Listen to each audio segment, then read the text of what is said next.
Hello, Susan Corbett, Custom Machine Quilter here. What we're going to look at today is a guided tour of this quilt in which there's a whole lot to see. It's a hand-embroidered throw. The client asked for wintry scenes all over the place, but nothing Christmassy. She specifically asked for birds because there's a whole lot of birds throughout each of the embroidered blocks. There's a lot to see here. This is going to be a quilt that is seen close up. It's not going on a wall, we don't think. So up close is the best way to see all the things in here, all the little snowflakes and trees and all kinds of details. I kind of had a field day with it.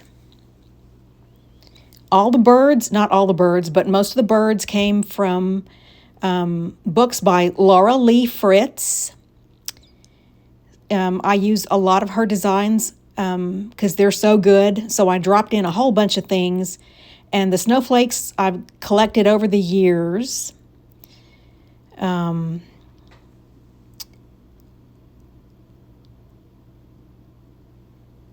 Used 2 colors of thread, mainly white, and then some blue.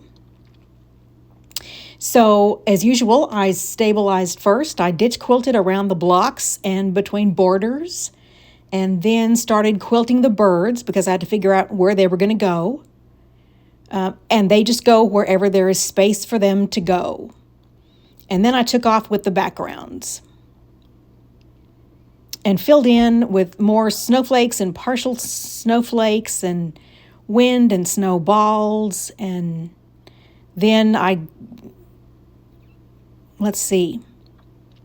then I quilted the border, and the actual white backgrounds I saved for last. A question I get asked a lot is, how do you know how big to make the background quilting? Well, it has to be smaller than the motif it surrounds. And in here, it changes quite a bit. I need it to be small in little tiny places, and I could go larger other places. And there's a lot of examples of that here in this quilt. Also, like, how big do you know how to make those motifs? Well, I take scale into consideration a lot, but in this quilt, we can take some liberties. So the birds are just as big as they would fit in the space. For the border, it's a batik, and I outlined the abstract birds in there to make them puff out. And then I used the one blue thread that was used throughout the quilt to do scribble in the background. And what you're doing there is just bouncing back and forth like a pinball, making freehand straight lines. The quilting shows up in this shot, but in real life, it really doesn't. It ends up looking really subtle, and you have a hard time seeing what, if anything, is there. So I didn't want to spend too much time working on that part of the quilt. All the effort went into the snowflakes and the backgrounds. And you can see that I put in lines to emulate wind, circles and echoes, snowflakes, partial snowflakes. All of that was quilted in white. To use a contrasting thread on the light blue fabric, I thought would have been really heavy-handed, and I wanted all the attention to go into the embroidery. So the snowflakes are, I used some patterns, but they're mainly free-handed. And so they look really irregular. If you wanted perfect snowflakes, you'd need to mark them and be really careful with those. So I quilted the main snowflakes in white and then went back to the blue for those little fill-in spaces. I think, as usual, to leave this part unquilted would be a big mistake. It just creates a weak spot in the quilt, and you pass up a chance to delight the eye even further. And since those were secondary, that's why I used the blue thread there.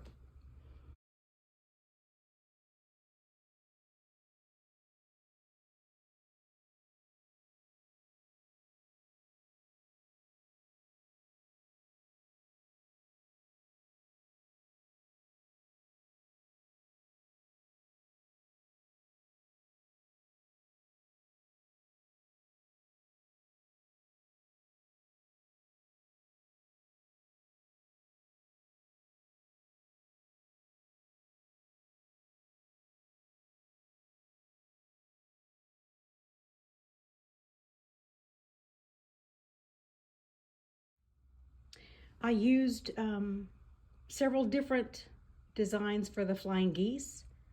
There's about 4 different places where those show up.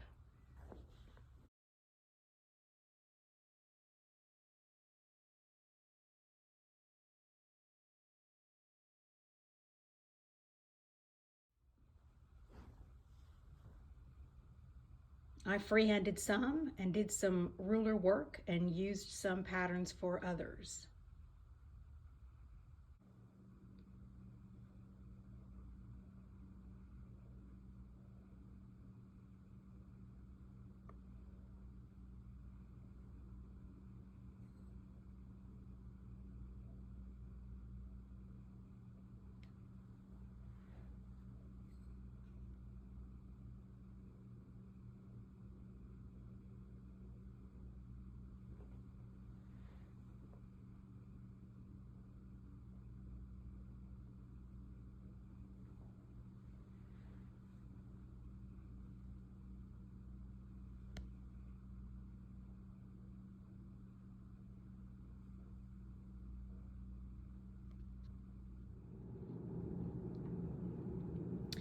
Here is a big snowflake that's really spindly, and I couldn't find a good way to do background quilting right up against it, so I outlined it a couple times, which is fine, but I don't think that's anywhere near as successful. So I did just a couple of those. All right, and then transitioned to a bird. That thread is really showing up in this shot, but that's because we're seeing it close up. In real life, it's a lot more subtle. So I've echoed around it, added some more swirls and circles, and then transitioned, because from here it's doing different things, okay? Above it, it's going up into a tree. So I've done really close quilting right around the tree so as not to lose it. And then quilted some lines to show like some drifts, the ground. And then moving right, it transitions into some wind, and that's up against a snowflake.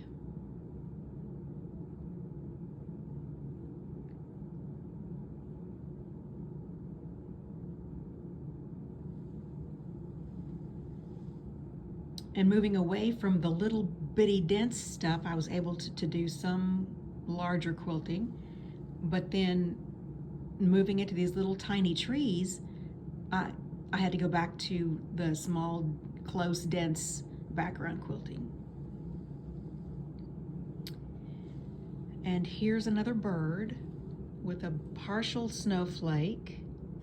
So once again, the really dense quilting right around the snowflake, some echo, just a few feathers around that bird.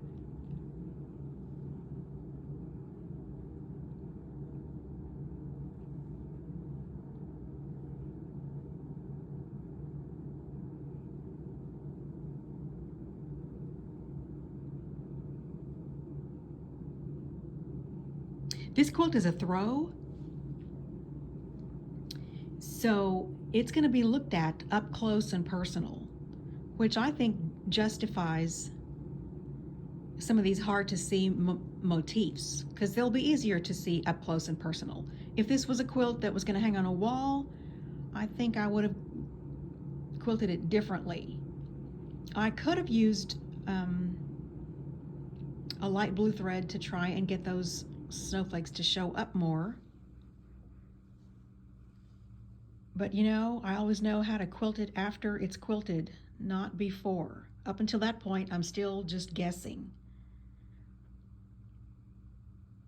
Some more little trees with some ground meandering.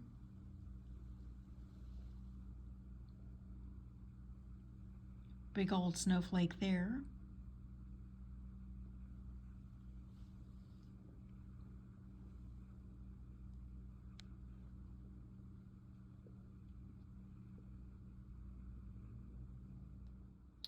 On the smallest blocks, I've done pretty simple background quilting. I've stitched around each snow person and then just did some wavy echo lines just to keep it really nice and simple.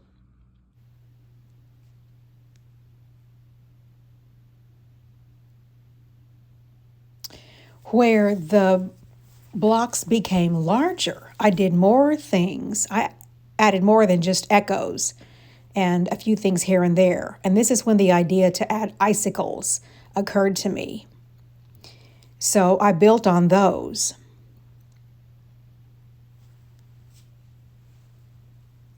Here are some partials. And then here's how that block turned out.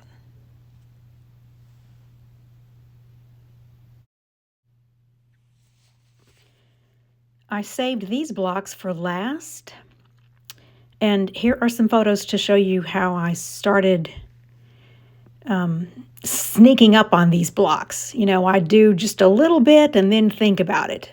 There's always a lot of standing around wondering what I'm going to do next.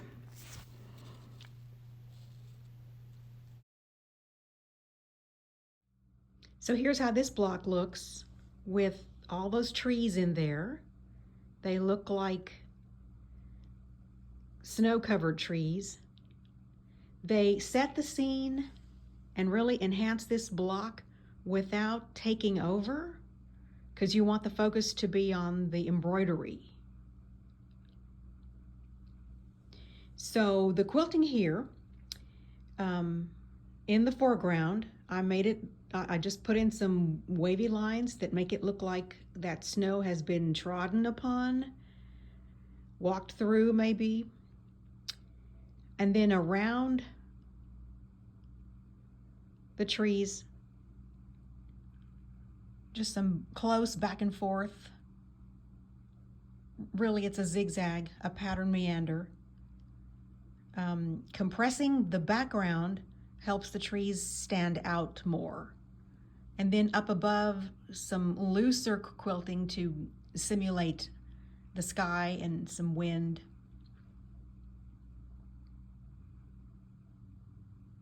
In the really close, small spaces, some little swirls, some really small meandering in the fences, some snowballs.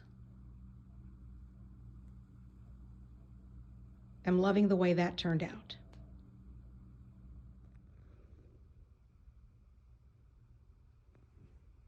I quilted the light blue fabric before I went for these larger panels because I wanted to work some things out. I had taken a lengthy sabbatical between other quilts and this quilt, and I felt really rusty. So playing around with that light blue fabric really helped, because I always get no ideas, and then too many ideas, and then deal with the indecision of what to do and where and how big and all that stuff. So, so I wanted to make sure I didn't, well, I wanted to make sure that I had everything worked out in my head before I went after this large block. And see, I ended up with a pretty simple design scheme here. There's just drifts in the foreground, icicles, and background quilting. Really simple. But I labored and labored over what to do in there, and the same thing with this block. I didn't want to do the exact same thing twice, so here I opted for trees, which I think look really outstanding. The client embroidered by hand, and she backed her fabric with Hobbs Thermore, which is a light poly bat, and so that gave us a built-in trapunto effect. Had she not done that, I would have padded the snow people with some more batting to make them look nice, fat, and full.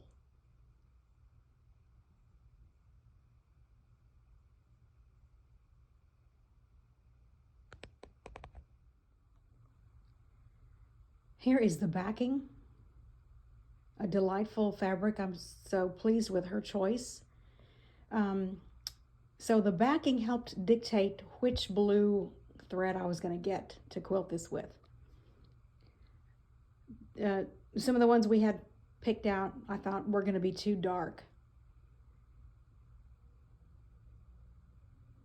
But mostly, by far the thread was white, and that just blended right in. This block had more white space. This block, which is a bit more vertical than the rest, is probably my favorite one. So I combined all sorts of things in here just because there was room for it. I like doing things like placing that tree where it's behind the snow person. I think that's really cute. I just love this quilt. Thanks for watching. Please like it if you do like it. And thanks so much. I'll see you next time.